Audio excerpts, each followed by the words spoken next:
Dear learners, today's lecture is on William Shakespeare's, popularly known as the Bard of Avon's, late romance, The Tempest, contained in the paper 3, module 2 of your PG curriculum. I am going to discuss about the use of supernatural elements in the play. Before coming to the topic, let's have a very cursory glance on the meaning of supernatural. The term, as Merriam-Webster Dictionary says, means of or relating to an order of existence beyond the visible, observable universe, especially of or relating to God or a god, or a demigod, spirit, or devil. It might also mean departing from what is usual or normal, especially as to appear to transcend the laws of nature. It might also be attributed to an invisible agent, such as a ghost or a spirit. Now, as you are all aware that during the times of Shakespeare, there was a strong belief in the existence of the supernatural in the form of witchcraft and magic, both white as well as black. To cater to the visual delight of the audience, the Elizabethan playwrights often incorporated elements of magic and supernaturalism in their plays. The most interesting period of English witchcraft falls in the 16th and the 17th centuries. These are preeminently the centuries of the great documentary war over the dogma, of eager discussion in pulpit, in council, and on the street, of fevered outbreaks of witch persecution, of the great trials. Naturally, a subject of such universal interest is absolutely represented in literature, and nowhere it revealed more fully than in the most typical of the literary forms in this period, the Elizabethan drama. The most interesting period of English witchcraft, thus, as I've said, is falling in this particular period. Naturally, a subject of such interest is to be found in such a genre that is of immediate appeal. Now, a critic named Edward Dowden, in the text Shakespeare, a critical study of the mind and art, notices, I quote, "But in the Renaissance and Reformation period, instead of substituting natural powers and persons and events for the natural facts of the world, men recurred into those facts and found in them inspiration and sustenance for heart and intellect and conscience." Unquote. The outstanding witchcraft plays of the period are well known. Thus, the supernatural is a recurrent aspect. And if we look into the plays like Shakespeare's Hamlet and Macbeth, the supernatural is an integral part of the structure and the plot, acting like the catalyst that makes the plot move on, bringing the complication, the climax, and finally the denouement. The supernatural appears to the audience in many varied forms. While in Hamlet, it is the ghost of the protagonist's father, in Macbeth, the supernatural appears in the form of the three witches and Banquo's ghost. In A Midsummer Night's Dream, there is the ample use of white magic. Voluminous books on witchcraft and supernaturalism were perceptible in Elizabethan era. King James VI of Scotland's demonology focusing on witchcraft is a good example. We have instances of books on necromancy that helped Foster's calling forth Mephistopheles in Christopher Marlowe's Dr. Faustus, and Prospero's books on sorcery in The Tempest, the text which we are going to deal today. If you know the 6 elements of drama that Aristotle had catalogued in his Poetics, you must have known that spectacle was considered to be the least important. Yet, the supernatural machinery of the Elizabethan drama drives home the immense significance of spectacle that held the audience's eyes with amazement. In Dr. Faustus, the array of 7 deadly sins and the flight of Helen of Troy are cases in point. In the play under consideration, that is the Tempest, the dance of the fairies during Ferdinand Miranda's nuptial ceremony create a spectacle that spills awe and wonder. Prospero's books play a significant role in this play.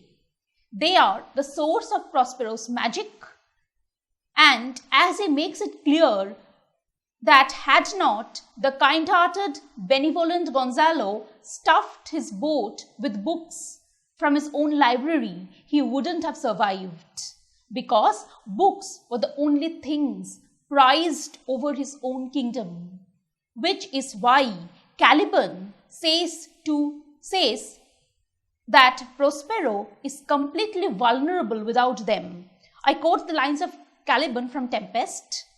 "Why, as I told thee, 'tis a custom with him in the afternoon to sleep, then thou mayst brain him, having first seized his books, or with a log batter his skull, or punch him with a stake, or cut his wisant with thy knife.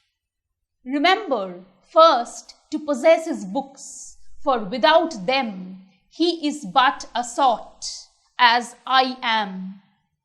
Nor hath not one spirit his command, they all to hate him, as rootedly as I. Burn but his books." Unquote. In other words, without the contents of his treasured library, Prospero is indeed a sot, which means a stupid fool, and as powerless as Caliban.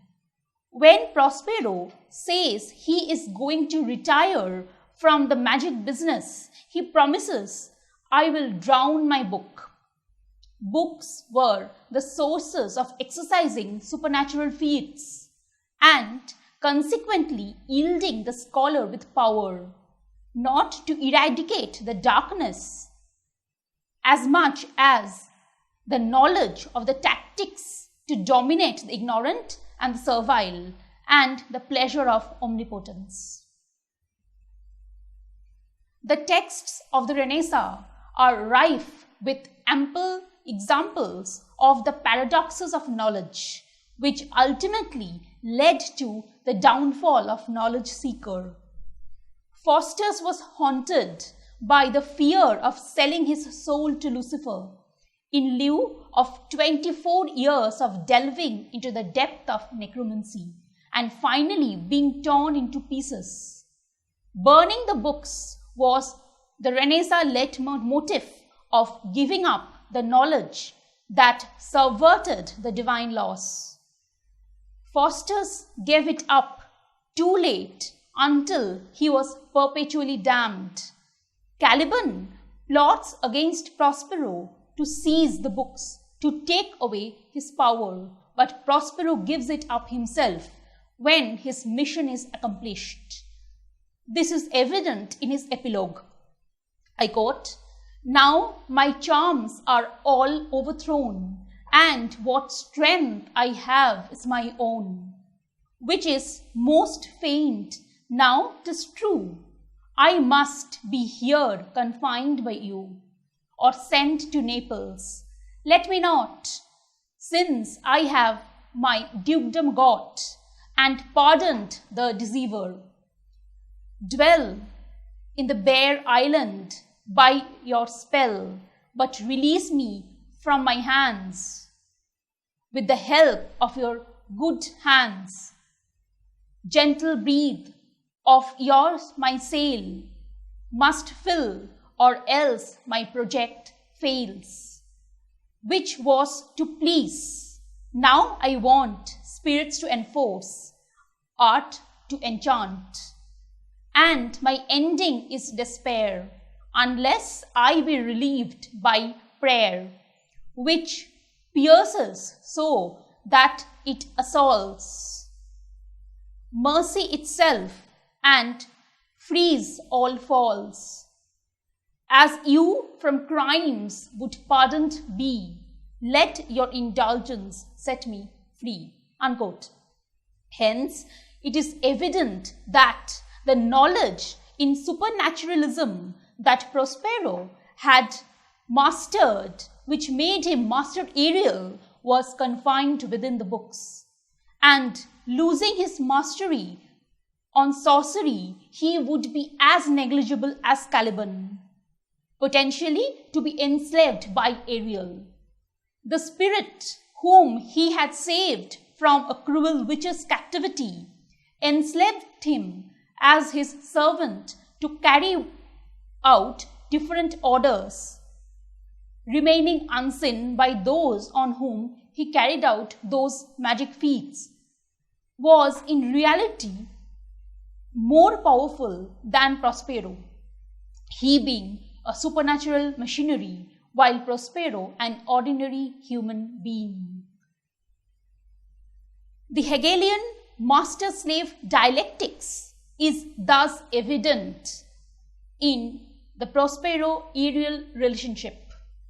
If knowledge in the supernaturalism vests Prospero with power, unlearning the same would make him yield that power. The learners please note that the supernatural elements are invoked during the exposition itself, because we are informed that the devastating tempest which was almost capsizing the boat that carried Antonio, Alonso, Sebastian, Ferdinand and Gonzalo was not a natural one, but one that was evoked by the magic of Prospero that he learned from the voluminous books and ordered his servant spirit Ariel to implement. I quote the conversation between Ariel and Prospero for your convenience. All hail, Ariel says, all hail, great master, grave sir, hail, I come to answer thy best pleasure.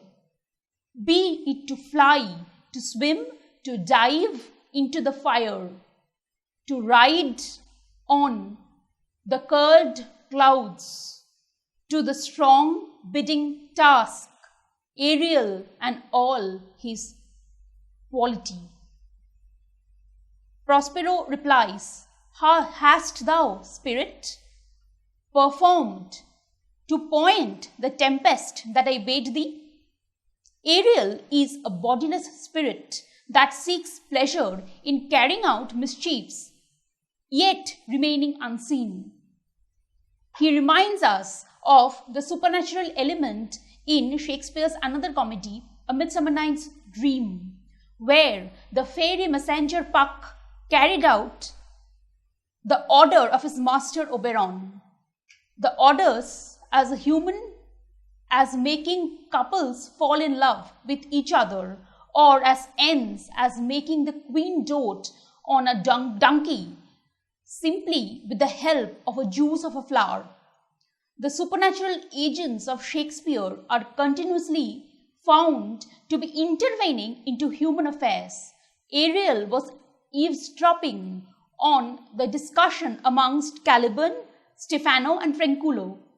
Himself unseen, It was he who uttered "Thou liest" to Caliban's allegations of misuse of power against Prospero. But Caliban misinterpreted it to be Trinculo's voice and hence threw vindictive remarks on him. Stephano, on the other hand, considers it to be Caliban's voice, and Caliban a delicate monster with two heads and voices.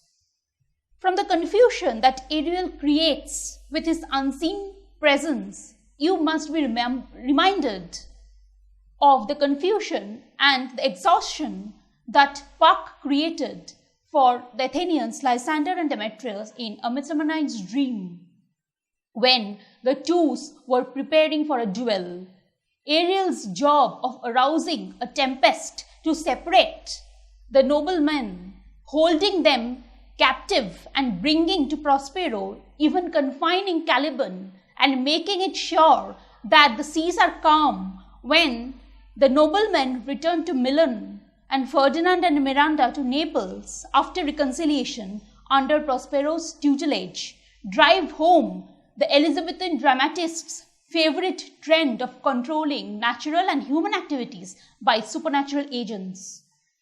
It is they that brings complication, climax and denouement of the dramatic action. If Ariel is the mischievous spirit causing the tempest, he is also the benevolent spirit who shoulders the responsibility of keeping the sea calm. The major supernatural agent in the play is of course Ariel, with the onstage minor being Iris, Juno and Ceres. The offstage supernatural element who has been mentioned is Sycorax, the witch, who with his cruel witchcraft had held Ariel imprisoned in a clove. I quote a few lines. Prospero says, "She did confine thee by the help of her more potent ministers, and in her most unmitigable rage into a clove pine." Apart from the spirit Ariel and witch Sycorax, there are also the fairies who appear in the Act 4 of the play, when Ferdinand and Miranda, now married, are showered with Prospero's blessings. Prospero then calls in Ariel and asks him to summon spirits to perform a mask for Ferdinand and Miranda. Soon, 3 spirits appear in the shapes of mythological figures of Iris, who was Juno's messenger and the goddess of the rainbow, Juno herself, who is the queen of the gods, and Ceres, the goddess of agriculture. This trio performs a mask celebrating the lovers' engagement. First, Iris enters and asks Ceres to appear at Juno's wish to celebrate a contract of true love. Ceres appears and then Juno enters. Juno and Ceres together bless the couple, with Juno wishing them honor and riches and Ceres wishing them natural prosperity and plenty. The spectacle awes Ferdinand, and he says that he would like to live on the island forever, with Prospero as his father and Miranda as his wife. The fairies remind us of the guardian fairies of Titania in A Midsummer Night's Dream, named Mustard Seed, Peace Blossom, Moth and Cobweb. I quote a few lines from the play with which I'll end my lecture. Iris says, "Ceres, most bounteous lady, thy rich lees of what? Rye, barley, vetches, oats, and peas." Ceres says, "Hail, many-coloured messenger, that never dost disobey the wife of Jupiter, who with thy saffron wings upon my flowers diffused honey drops, refreshing showers." The final lines of Juno are honor, riches, marriage, blessing, long countenance, and increasing. Thus, like the contemporary plays, the incorporation of supernatural elements in the form of Ariel's ventures on land and sea, Prospero's chants, and the fairies' dance give the play its tenor and the plot its movement. Thank you.